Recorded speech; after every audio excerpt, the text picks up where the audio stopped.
ታስቡ መንግስት ሰራተኞች ዛሬ በቃ በጣም ደስ ብሎኛል። በ4000 ብር ተቀጥ ወጋው ሀቡ አንተማ በዚህ አይነት ማዕፀንም ሳይኖር አይቀር።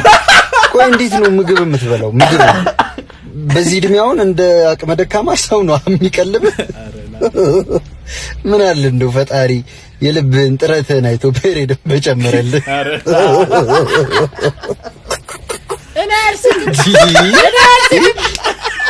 እኔ አልስቅም ቅርበልኝ ነገር አይ ማሰለም ማለት በዚህ በጥፍሩ አካሄድማ ልምድ አካፍሉኝ ምናምን በ2500 መኖር አልቻልኩም እንዴ።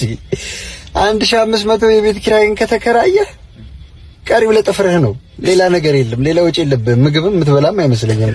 ተሰቡ አንጀቴን በላኸው አንጀቴን በላኸው ማባጨራ ብለ ጥፍርን ያሳደከው በላኸው አንጀቴን በላኸው እንዴ ምንድነው ጥፍሩ ምንድነው? ግን ይሄ ምንድነው? አንዳንድ የፎረሸ ትውልድ እያየን ነው ማለት አይ ወጥቷል እኮ ፎረሾ ብቻ እኮ አይደለም እኮ ኢቭን ቆጣሪው ላይ ነው በቃ በፎረሻል። እኔ አንዳንዴ ደግሞ ሶሻል አይተሃል ቲክታክ ላይ ምናምን ነገር እንዴ ከንፈራችን ቀይ ያርገው ምናምን ነገር ተተሺ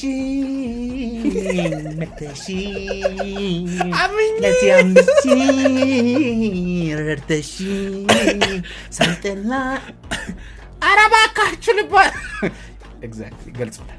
በስነ ስርዓት አውላት እንዴት ሳድግልህ ይሄን እንዴት ደረሰልህ?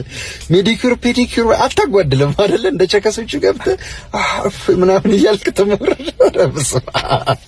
አረ ተጨፈጨፈን በጀብላ በእናንተ እንዴ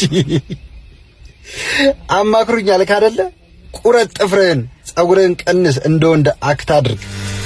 ምድብህ ወንዶቹ ጋር ነው። አፈጣጠርህን አታዛባው። ወሳህለ ስልባቦት እኛ በእናንተ የተነሳ